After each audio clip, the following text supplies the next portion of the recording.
Hello, beautiful people. This is Raheem Escalaya here with 413 Sports Talk, Episode 7. Today, I want to get into something I call 32 and 16. If you weren't here for the last episode, I'll brief you again. That's when I go through every team in the NFL, evaluate their last season success, what they did wrong, their drafts, their free agency, and their record for the upcoming season, which is going to be a prediction. I call it 32 and 16. So all 32 teams will be covered in 16 days. So we'll sit back on that in a little bit. I also have a breakdown of the 4 quarterbacks in this year's NFL draft that are projected to go into the first round. Trevor Lawrence, Justin Fields, Mac Jones, Trey Lance, and my new favorite, Zach Wilson, quarterback out of BYU. I also have some random updates for you, scores and updates from local sports, NHL, a couple stories from the NCAA men's and women's side, and we begin with my piece called The Quarterbacks. As I said before, I'm breaking down all five of these guys that are projected to go in the first round. As you may know, if you are into the NFL, like me, you may know that Trevor Lawrence is projected to go number 1 overall to the Jacksonville Jaguars. They're going to start, that franchise is going to get rebuilt. Urban Meyer, former Ohio State coach, has now taken over the reins. So it's going to be interesting to see what he does.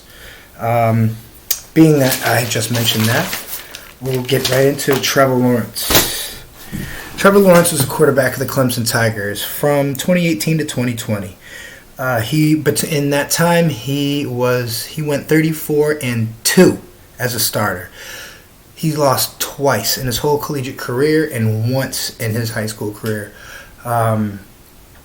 He went 758 for 1,171. That's attempts completions, 68.5% completing it. 68.5%, I'm sorry. 10,096 yards, 90 touchdowns to 17 picks. Played in back-to-back national championships, which was good. That those Clemson Tiger teams were awesome. They still are. In 2018, just to backtrack a little bit, he was in the Cotton Bowl Classic. He was the MVP for that. In 2019, when they won the national championship, he was the MVP and also the MVP for the Fiesta Bowl. In 2020, however, the Clemson Tigers went up against the LSU Tigers, and they met their match. So, unfortunately, one of the last games that he got to play as a college quarterback was a loss. But he has a great body of work. His tape's amazing.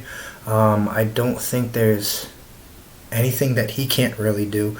Not really a burner, but then again, he at 6'6", 215, that's going to be, when he adds some bulk and muscle to that frame, it's going to be a hard boy to tackle. So, moving on to the next quarterback I dissected. Ohio State's own Justin Fields. Again, if you remember tuning into some of the earlier episodes, I predicted Justin Fields to go 15th overall to Bill Belichick and the New England Patriots. Now, that is only if Bill does not trade up, down, or out of the first round like he's known to do every year. So, first off, one interesting thing I found out about Justin Fields is he majored to be a gym teacher, pretty much. I thought that was pretty cool. His birthday was the other day. He originally committed to Georgia in 2018, but roster issues and lack of play time prompted him to transfer to Ohio State, where he played in the 2019 and 2020 seasons. In 2019, he won the Sugar Bowl and the Fiesta Bowl, respectively, while gaining the award of the Big Ten Offensive Player of the Year. Ohio State Buckeyes were also the Big Ten champs that year. This year, he won the Sugar Bowl and was named the MVP for that game. And he was They in the 2021 national championship game, they got smoked. Justin Fields, he's got an arm. He's not really a burner, but he's got legs. I like his quickness. His anticipation on the deep throws is, I think, one thing that sets him aside from the other quarterbacks in this draft. He reminds me of Cam Newton. I think there's like kind of similar stocky build. Well, maybe we'll dial that down. Not Cam Newton. He reminds me of Dak Prescott. Stocky build, same height. The deliverance with the ball is the same. Justin Fields was especially good on the deep pass, so it's going to be interesting to see if he does go to the Patriots. What he'll bring to that team. So here we go. Now, moving on to this other quarterback I've had the chance to study. Mac Jones, quarterback from the Alabama Crimson Tide. He was a backup for most of his collegiate career. So obviously he got the nickname from me, Captain Game Manager. He's not really flashy. There's not anything that sticks out to me in his game. So I'll just go down a little bit of stats that I compiled while studying him. 2018, he played in the Orange Bowl as a backup. 2020 in the Citrus Bowl as a backup. This year in the 2021 Rose Bowl. And also in the national championship with Devontae Smith, who had a crazy year as a wide receiver in itself. Originally, Mac Jones committed to the University of Kentucky, but for lack of playing time, again, transferred to Alabama in 2017. 2018, he still didn't have that big a role. He came in as like a holder, he come in for like a mop-up duty, and it was rare also, too, on the other side of the mop-up duty that Alabama was on the losing side of any game, so... it wasn't that much time. Fast forward a little bit to 2019. If you remember, Tua got hurt. Tua had a very bad rib injury, and so for like the second half of the season, Max stepped in, and he played well. 4 starts, he won them all except the Auburn Tigers. That's my team in NCAA football. They lost to us in the Iron Bowl. And 30 of his collegiate games, he made 17 starts. 14 of those were wins. Like I said, I don't see anything flashy about his game. And I think he's going to slide to the Panthers. I think the Panthers are going to go with an offensive player this draft. They need a quarterback anyway, so I got Mac Jones going to Carolina. So we'll see how that goes. Now on for my favorite quarterback in this year's draft. BYU's own Zach Wilson. He stands 6'3", 210 pounds. So I know what you're gonna say. The little frame, he's got to bulk up a little bit to take hits in the NFL. But to his credit, this kid is athletic. He's got a crazy arm. He's accurate. Perfect anticipation on all throws. And he, the 3 years in which he was a starter for BYU, he's ridden with awards. The numbers are huge. I actually think he's going to have a more successful career than Trevor Lawrence. I think his skill set is more tailored to what the NFL is becoming now. The quarterback's not just a rock to sit back in the pocket and just throw the ball wherever. You got to kind of move. And with him being kind of like a smaller guy, I think it's going to be often that you see that. So let's get into Zach Wilson. Born August 3rd in 1999 in Draper, Utah. He's a Leo. That's awesome. He started in 2018, 2019, 2020. The famous Idaho Potato Bowl, a game in which he threw 6 touchdowns, he was the MVP. The Hawaii Bowl in 2019, he was the MVP for that. And the 2020 Boca Raton Bowl, MVP as well. In 2018 and 2019, this is the little knock on him. The numbers in which he put up were kind of pedestrian. That direct blame will go on BYU's schedule. So BYU's didn't have a favorable schedule, playing a lot of Division II schools. So those years weren't. If you look at his stats compared to his junior year, they pale in comparison. So in 2020, Zach Wilson started and played 12 games. He went 247 for 336. That's attempts for completions. Again, 74% of his passes completed. That's 3/4 of all his throws gone. Someone caught it. 33 touchdowns. 3. Count them. 1, 2, 3. 3 interceptions. After his junior year, he declared eligible for the NFL draft. In 30 collegiate games in which he played, he started 28. And not to mention his rushing total. 212 carries, 642 yards, only averaged 3 a pop, but 15 touchdowns. This kid is the dual threat quarterback. My concern is, can he stay healthy? Can he take those type of hits? I think he can digest any NFL offense, and I think in a few years, this is going to be the guy to watch. We talk about Mahomes being the face of the league, but Zach Wilson's the truth. Moving on. Here we are. Now, this quarterback, the last one on our list, I have such mixed emotions about.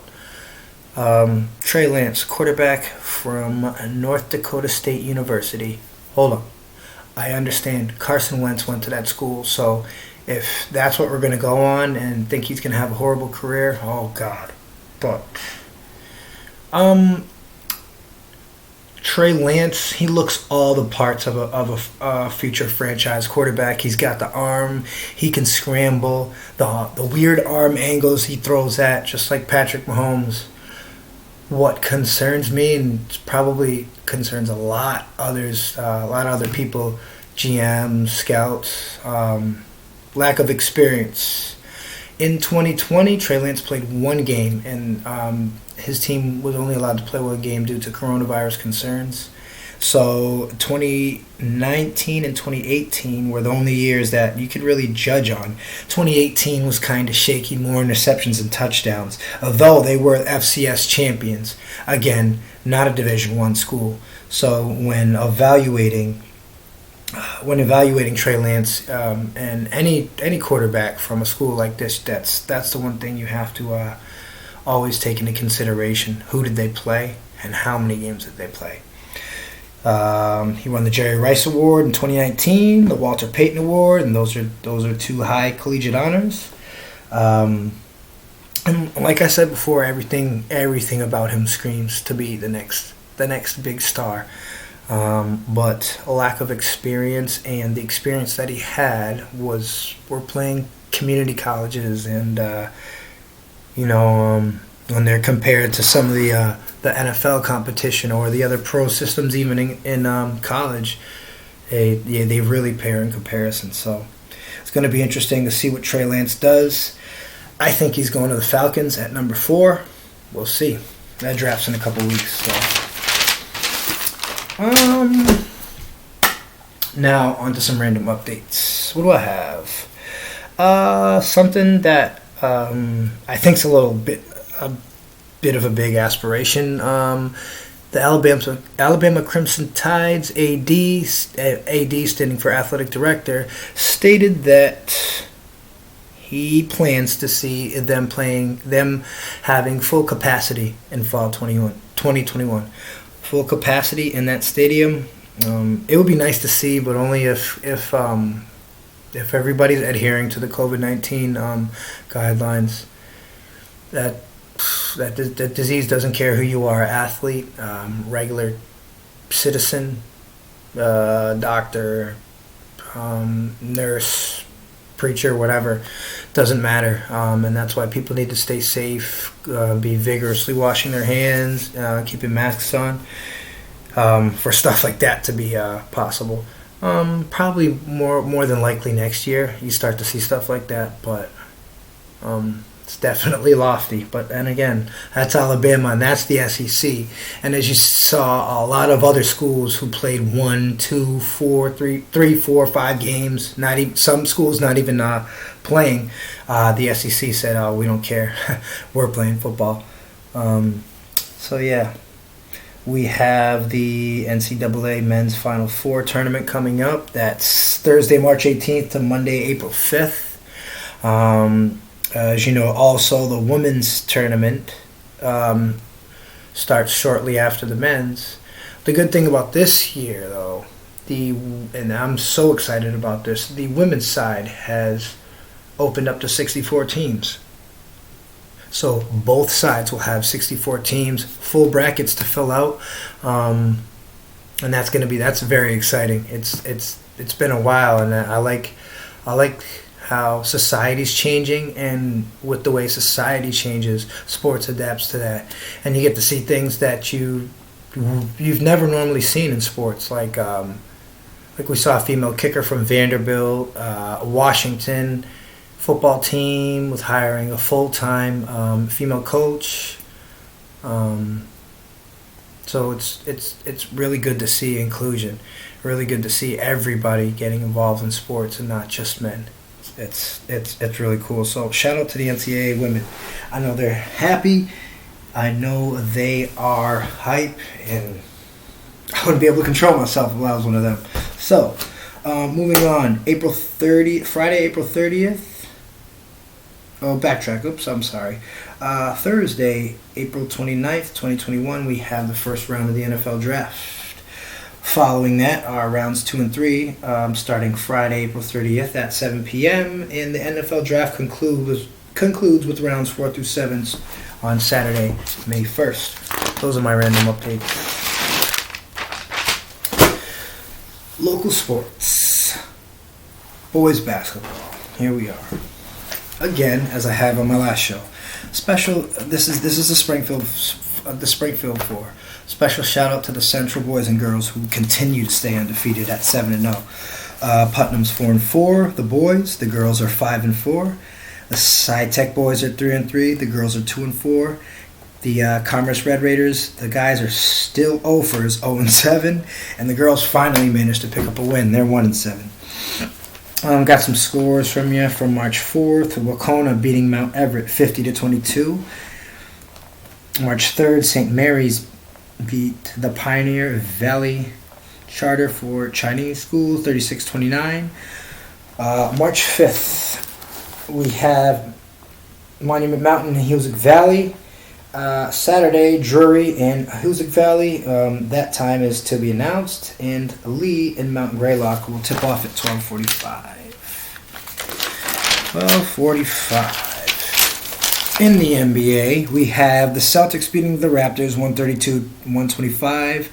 The Wizards beating the Clippers 119-117. The Nuggets beating the Pacers 113-103. The Bucks edging the Grizzlies 112-111. Miami Heat finally won 103-93 against the Pelicans, and the Phoenix Suns smoke the Golden State Warriors 120-98. NCAA men's basketball scores.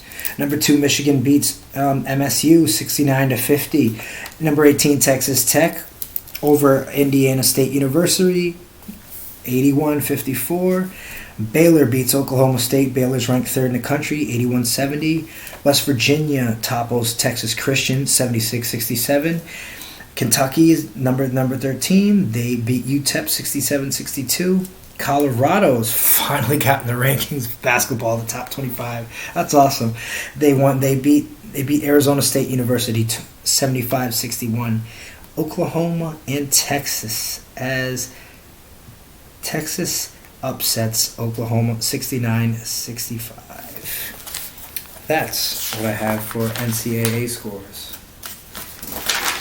Interesting stuff. I move on to hockey. Carolina 5, Detroit 2, Philly 4, Pittsburgh 3. New York Rangers beat the New Jersey Devils 6-1. Tampa Bay Lightning over Chicago 3-2. Vancouver over Toronto 3-1. Here we go. My MLB preview. And I'll be quick with you. I have the Dodgers as the number one team. I believe they're going to be 100. They're going to win 106 games, lose 56 times. Those are your World Series winners, by the way. Their odds are 7-2 for them to win, but I think they're going to do it. Consistently, the Dodgers have had a great team all around, and why would anything be different this year? Pandemic didn't slow them down.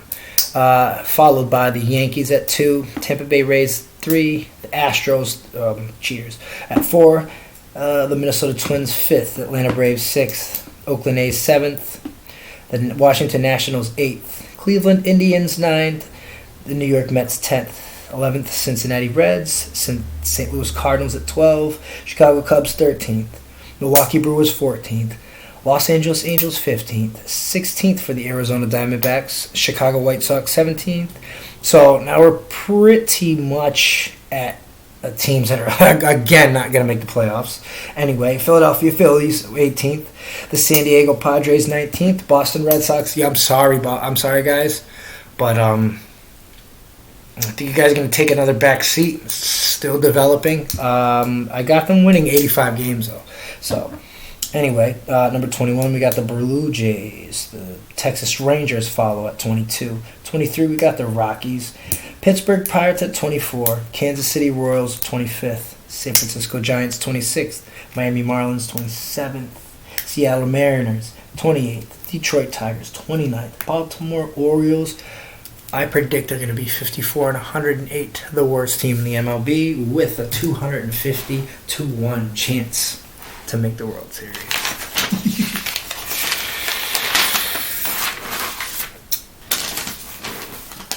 And here we are. My favorite segment I've saved for last. This is 32-16. So, two teams that I'm going to go over today are the Pittsburgh Steelers and the Baltimore Ravens, both respectively of the AFC North. The Steelers started out strong last year, 11 straight games, and then they were 1-4 in the stretch. And this might have been from a couple of injuries on the defensive side, and I think also too offensively, like they had Juju Smith-Schuster, and once he's locked down, so has nobody else to throw to. The run game was inconsistent at times during the end of the year, so I think that's how they met why they met their demise. The big question is, honestly, how are they going to bring the team back after restructuring of quarterback Ben Roethlisberger's deal? A lot of guys getting ready to go walk out the door if they don't have a new deal. So it's going to be interesting to see what happens. I really think they need to re-sign Bud Dupree. I think it was a foolish decision for them not to pay Big Ben, but then again, they are general managers, and I'm me. Moving on, the Baltimore Ravens. Lamar Jackson was forced to be a pocket quarterback last year. Though he ran, he got his normal scrambles in. I saw him passing too much last year, and I think also too, after you do something effective in the NFL for 1 year, it's usually you just get away with it for 1 year, and the next year you try to come with that. Most defenses aren't having it, so I think last year he didn't really play like himself. I think moving on to the 2021 season, I think Lamar needs to get back to what made him him. Have another huge rushing season. With Baltimore putting a couple more pieces around him and improving on the defensive side of the ball. And I think they'll be okay. They are going to be 10-6 this year and be the second team in the AFC North. And unlike last year, where there were 3 out of the 4 teams in that division went to the playoffs, it's just going to be the Steelers and the Ravens this year. The Browns got a lot of names, but the Browns will be figured out. This was episode 7. Thank you so much for your love, support, for your viewing. If there's anything I missed, any questions, comments, criticism, anything, I am all ears. I'm Raheem Escalay. This is 413 Sports Talk. I love you and have a great day.